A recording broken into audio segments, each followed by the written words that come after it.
We'll let the orphanage deal with you. No, I don't belong there. Where do you belong then? A child has to belong to somewhere. When I read the book and looked at the illustrations, I'm like, wait a minute, this is a kid's story that's also a tribute to cinema. Who better to do that than Martin Scorsese? Action! Just working with Martin Scorsese is an experience. I'll help you if I can. He tells me so much, you know, he's a phenomenal director. How did you two rats get in here? It's been the experience of a lifetime. Who gets to work with Martin Scorsese and be the main character? Hugo is big, it's massive, and completely different from what most 13-year-old kids would do. My little beast. It's really hard, but it is so worth it. I guess if you actually started to think what was involved in making a movie of this kind, you would never venture forth because it's too insane, too crazy. Working with the children, dogs, sets being built constantly, the interiors of the clocks, the 3D. All of these things contributed to a feeling of an enormous undertaking, but it's kind of fun that way.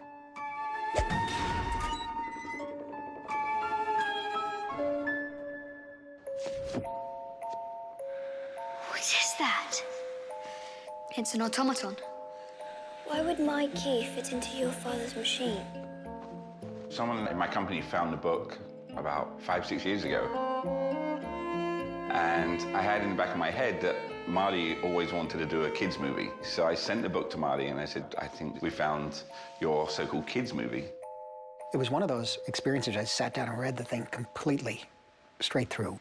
There was an immediate connection to the story, the boy's loneliness, his association with the cinema, the association with the machinery of creativity.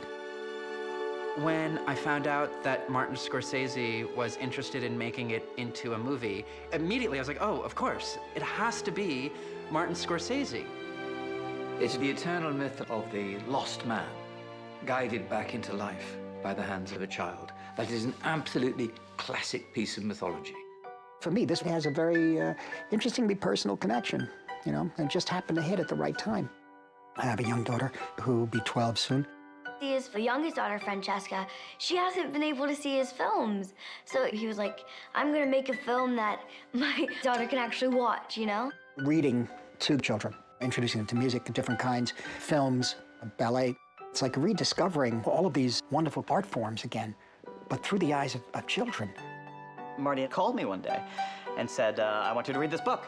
And I said, okay. And he said, it's a kid's book. I was like, oh, Marty, I don't know. I'm not a kid's writer per se. He said, just read the book, read the book. So this book shows up in my mailbox, and you know, Brian Selznick's book is like, it's like a brick. It's this huge book. And I was thinking, you know, what did Marty send me? And I started reading it, and within 5 pages, I knew why he loved it, and I knew I had to do it. I was so impressed by the screenplay. I think everybody was, because it was true to the book. I could actually see it. I could visualize it. It was very vivid. And it was a very, very moving story. What Brian Selznick has done is write a great modern Dickensian novel about an orphan search for home. I was inspired to write The Invention of Hugo Cabret when I first saw A Trip to the Moon by George Méliès. And it sort of stuck in the back of my head for a really long time, and I thought I'd like to make a story about a boy who meets the man who made that movie. With a lot of books, you know, you kind of get the basic plot line, but then you have to embrace on certain areas, and that's really what we did. The story needed to be streamlined to a certain extent, so elements were dropped from the book. But we're finding that certain images are so strong and certain scenes cover so much territory that it has the resonance, I think, of the book. Everything really revolves around Hugo, of course. And so Ellen Lewis, who cast the film, went to England. She checked many of the acting schools, etc. And she brought about 3 boys back here. Asa looked right when he walked in, and then he read 2 of the scenes. And I was convinced. I knew who he was, but I hadn't seen any of his films because most of them are 18s. And my mum told me that he's the best director ever. And so I slowly came to realise how big this actually was. And he is the best director. What's your name, boy? Hugo Cabret. Stay away from me, Hugo Cabret. Since Anne Frank, Asa, he is the greatest child actor I've had the privilege of working with, and we can forget the word child. Actually, he was a great actor.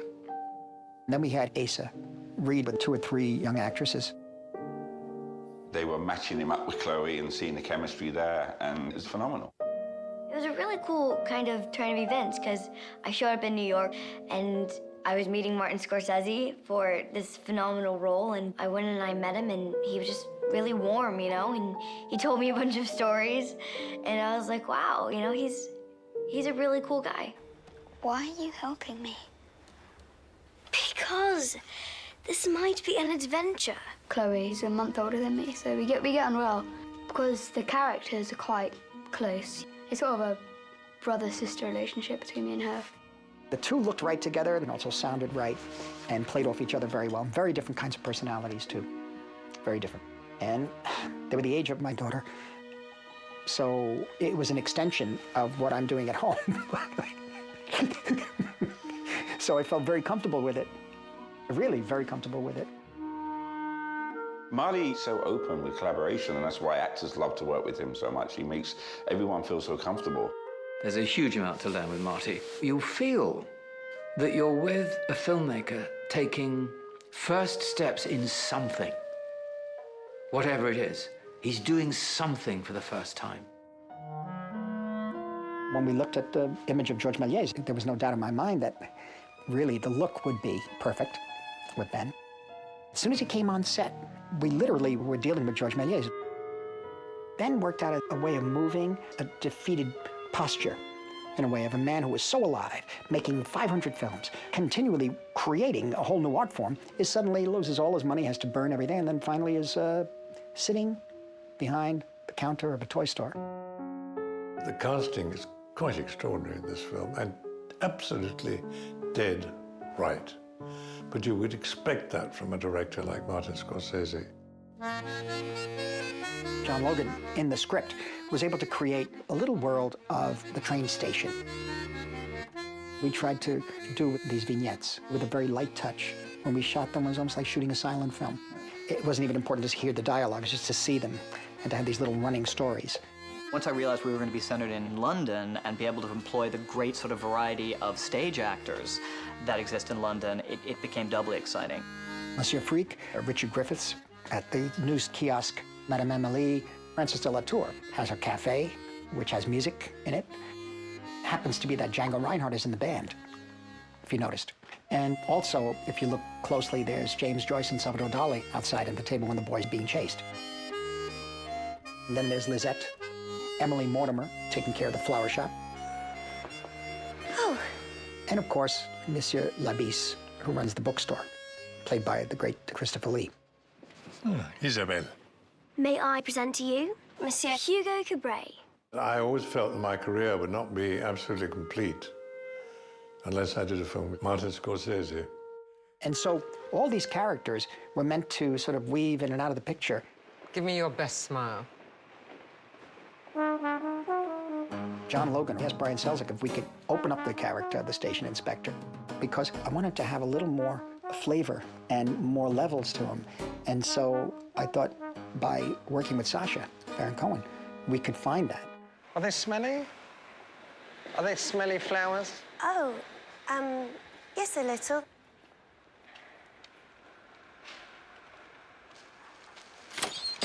I met Marty and I said, all right, it's set in 1931, perhaps there's some kind of war injury. And originally my character was going to have a false leg. And the idea was in the first chase that I'd run and then suddenly a trolley would hit my leg and then my false leg would fly out into the audience. But then we realized that actually the kids would be freaked out by that. So in the end, we kind of came up with this idea of a leg brace. It makes him more sinister, but also slightly more sympathetic. So it's an interesting challenge. Headed straight to the orphanage with you. I always pointed out that, let's say you put in jail one day and the policeman and the judge, they're really very funny, but you're still in jail. You're still in jail. You know, I don't care how funny they are. So taking that, we tried to create a balance with humor to the character, the station inspector. Still as a threat, though. Still as a person who's closed off, in a way, because of his experience in the war. The reason I'm doing this is because it's Martin Scorsese, and I think probably every actor in the world, if they had the opportunity, would say, all right, I'll do a Marty film. He's got an incredible eye for detail. He understands performance.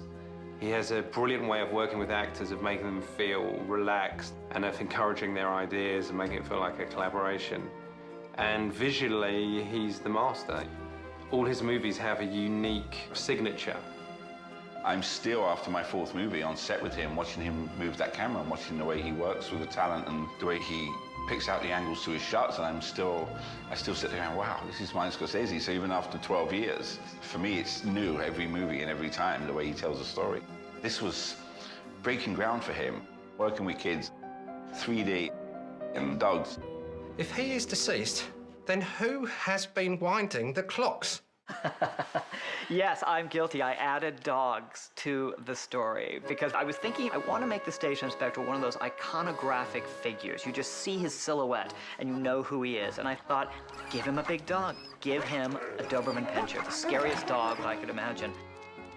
Blackie, Enzo, and Borsellino. 3 Dobermans. And I said, it sounds like a gangster film. I said, Then there were a couple of dachshunds.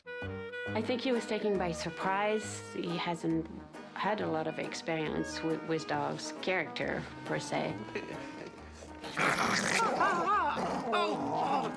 Stop that! It really is basically like working with a 2 to a 3-year-old.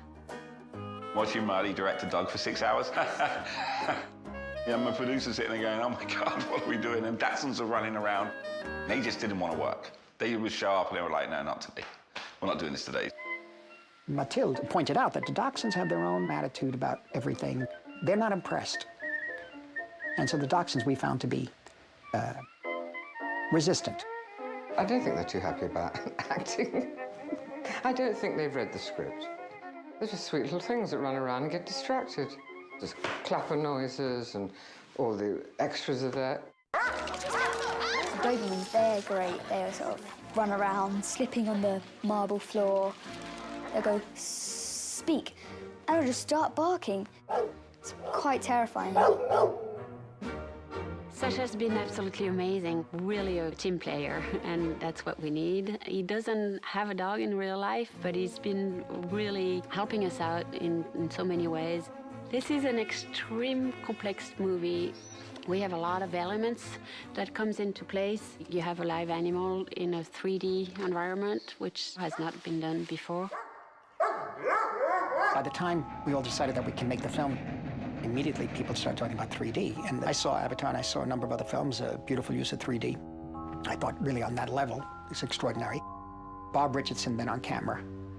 And Richardson I worked with on Casino, Bringing Out the Dead, The Aviator, and Shutter Island. And he's a wonderful artist, and he had never done 3D. And so we looked at each other and kind of pushed each other a little bit and knew we wanted to try it, you know? So he was discovering too as he went along. I actually was about 12 or 13 years old, formative years going to movies where practically every film was made in 3D at that time. It was 1953. And the first one I saw was The House of Wax. It's probably the best 3D film ever made, directed by André de Toth. Of course, he had one eye. He had a patch on his eye. I saw them all. Eye of the Jury, Man in the Dark. We went to all of them. In Manhattan, Marty rented a little movie theater, and we watched his private prints of Dial M for Murder and House of Wax that he owns, and they're 3D prints. It's like, well, you know, where'd you get these? And he was essentially a collector of this sort of 3D material. He was always fascinated by it. So when this opportunity came up to tell this story at this particular time in 3D, it was an opportunity that I guess he couldn't pass up. We see in 3D. We see in space, most of us do. Space is part of our lives. It means something. I think for the individual person who has a vision of telling a story through images, how that person uses space, that extra element, that extra dimension, to tell a story is very, very important. When somebody is, you know, incredible as Marty is, the 3D is not a gimmick in the telling of the movie. It's part of the fabric of the storytelling. Shooting in 3D is far from easy because of the technical processes involved. Each shot was like rediscovering the quality of the image, the movement, what movement does to the 3D and what 3D does to the movement. You see, it all changes. What I discovered working with the 3D was with the right performances and the right moves, it enhances the actor. It's almost as if it's a mixture of theater and film. Monsieur Claude, was that you? Are you drunk? We're sort of experimenting whether physical comedy works in 3D and how it changes that. The film's set in 1931, and what me and Marty decided is to slightly pay an homage to some of the 30s comedians. We kind of decided that if Keaton and Chaplin were around today, they'd try and do their routines in 3D, because what it provides is an extra depth to the joke. Action! And so somebody tripping up and smashing their leg through a double bass might be slightly funnier in 3D. Basically, you can turn the 3D up and you can turn the 3D down. So in scenes where they want like the dog to be in your face and like drooling on your face, they turn it up really, high. But when you're doing like a crying scene, they turn it up just enough to where it looks like your orchestra seats at a play, where you can see the definition in the actor's face. It's so clear. But with the 3D, it just adds this other element that you're so woven into the blanket of the film. Every shot we did was really a learning all over again, constantly, because of the element of depth and because of the nature of the sets, the train station, the Méliès studio. All of these things together create a little microcosm of a child's world. Where do you live? There. When you do a Scorsese movie, you create everything to a T. So we built everything. The detail is unbelievable. There's no one better than Dante Ferretti to create the world of something like this. This is the train station, the Paris, Gare de Montparnasse. This is spread out into 3 different stages because otherwise we don't have enough room. I've never had an experience walking into a set that awe-inspiring in terms of the detail and the scope and the grandeur of it. I think Dante's work is like an old-world craftsman. The clocks, I mean, talking about taking them to another level, we had a huge clock on one set, and I walked in, and I couldn't believe the size of this thing. All these extraordinary gears and wheels and flywheels and this sort of thing, all moving, which are based on the real clocks. It's the one that Hugo's hanging from. They're not CGI'd, it was all built. The way Marty and I always talked about it is we wanted the machines in the movie to be magical. We wanted to look at the gears and the levers and the springs and the coils as being something magnificent, as being something so unique and rare. And when you see the way Bob Richardson shot those things, you realize they do look magical. Film is magic. Every great director is a magician. Every great actor or actress is a magician. Sometimes I try to explain to children around me, I said, no, we're just playing. We're doing exactly what you do. We make up a game, and then we try to put it on film or digital or whatever. But we're all playing together. It was an enormous undertaking, but it was like a celebration for all of us.